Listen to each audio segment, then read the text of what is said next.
ব্রেডে ক্যান্সারের জীবাণু পাওয়া গেছে মর্মে একটা রিপোর্ট দেয় যে পটাশিয়াম ব্রোমেট নামে একটা স্বাস্থ্যের জন্য ক্ষতিকর এরকম একটা ইনগ্রেডিয়েন্টস রাসায়নিক পদার্থ পাওয়া গিয়েছে। সো আমরা সবাই আসলে নিরাপদ খাদ্যের পক্ষে, নিরাপদ খাদ্যের চাই আমাদের শিশু, আমাদের মা বাবা, আমাদের পরিবার সবার জন্যই। বাট এইটা যেন কোনোভাবে আইনকে অ্যাবিউজ না করা হয় সেটাও আমাদের খেয়াল রাখতে হবে। সো এই রিপোর্টের পরবর্তীতে ঢাকা সিটি কর্পোরেশন এর যে ল্যাবরেটরি এখানে টেস্টে যখন পাওয়া গেল, সাবসিকুয়েন্টলি এটা হচ্ছে আমাদের বাংলাদেশের সবচেয়ে গুরুত্বপূর্ণ যেই টেস্টিং অথরিটি বিএসটিআই এবং IFST institute of food science and technology, এই দুটো অথরিটিও এটা টেস্ট করে।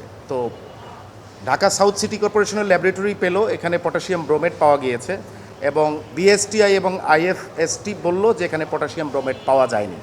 তাহলে গভর্নমেন্টেরই তিনটা অথরিটি দুই ধরনের রিপোর্ট। সো যার ফলশ্রুতিতে আমরা ওই 30/4/2026 তারিখের যে ঢাকা সাউথ সিটি কর্পোরেশন ওনাদের যেই টেস্টিং যে রিপোর্ট এটাকে চ্যালেঞ্জ করে আমরা হাইকোর্টে মামলা করলাম যে কেন এটাকে অবৈধ ঘোষণা করা হবে না। এবং উনি 18/6 আমার আজকে যে পিটিশনার মিস্টার ইয়াকুব আলী সাহেব, উনি 18/6/2026 রেসপন্ডেন্ট নাম্বার 5 and 10, এটা হচ্ছে আপনার চেয়ারম্যান হচ্ছে সেই নিরাপদ খাদ্য অথরিটি, আরেকটা হচ্ছে আপনার administrator Dhaka south city corporation, ওনার বরাবরের দুটো কমপ্লেইন করে যে এরকম রেসপন্ডেন্ট নাম্বার 12 মিস্টার ওনার নাম হচ্ছে কামরুল হাসান, তো ওনাকে নিরাপদ খাদ্য আইনের যেই 48 বিধান এবং হচ্ছে প্রবিধানমালা 2017 সেকশন 6 অনুসরণ না করে এটা জব্দ করেছে এবং এটা উনি একটা রিপোর্ট দিয়েছে। আপনাদের সংবাদ মাধ্যমের বন্ধুরাও ডিটেলস এটা স্ক্রুটিনি বা মানে ইনভেস্টিগেট করে দেখেছেন যে ওনার যে খাতা, ওনার যে কেনাকাটার খাতা, এখানে গত 3-4 মাসেও এ ধরনের কোনো কিছু নেই।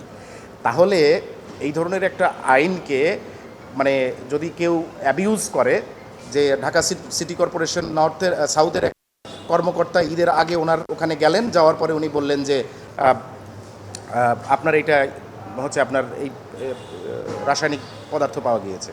তো আমাদের সাবমিশন ছিল দুইটা, এখানে আইনের দুইটা ক্লিয়ার ভায়োলেশন হয়েছে। একটা হচ্ছে নিরাপদ খাদ্য আইন 2013 সেকশন 48 সাবসেকশন 1-এ ক্লিয়ারলি বলা আছে যেই যার খাদ্যদ্রব্যে এরকম কোনো রাসায়নিক কিছু পাওয়া যাবে বা ক্ষতিকারক স্বাস্থ্যের জন্য ঝুঁকিপূর্ণ কিছু পাওয়া যাবে, তাকে অবশ্যই প্রায়র রিটেন নোটিশ দিতে হবে। This is law.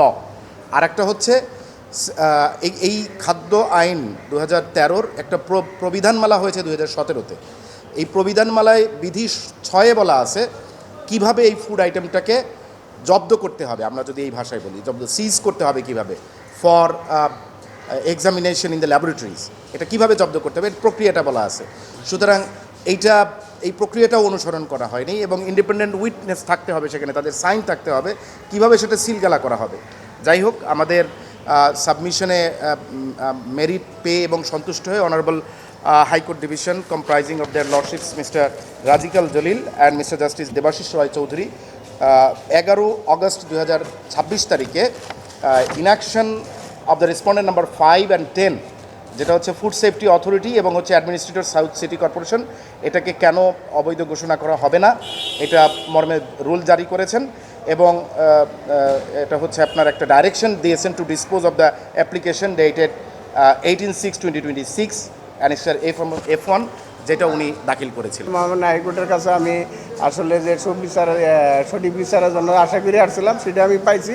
আশা করি সামনে সঠিক তদন্ত করে দুদিন আমিও চাই নিরাপদ খাদ্য নিশ্চিত করার জন্য। যে এই পর্যন্ত আমার জানা মতো 30-32 বছরে এই পটাশিয়াম ব্রোমেট রুটিতে ব্যবহার করে, এটা আমার জানা নাই।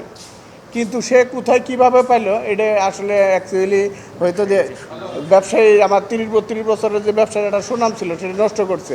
আর সে কীভাবে পাইলো এটা হয়তো দেখা যাচ্ছে যে হাইকোর্ট যেহেতু মনে করেন একটা অর্ডার করছে, এটা প্রতিপক্ষ যাচাই বাছাই করে দেখবে যে আসলে এই কোনটা সঠিক। আমি যদি অন্যায় করি সেটা আমার ব্যবস্থা নেবে, আর আমি যদি ক্ষতিগ্রস্ত হয়ে থাকি সেটা আমার এই ক্ষতিগ্রস্তের জন্য সেটা আইনগতভাবে যে ব্যবস্থা নেওয়ার দরকার সেটাই নেবে, এটাই আশা করি।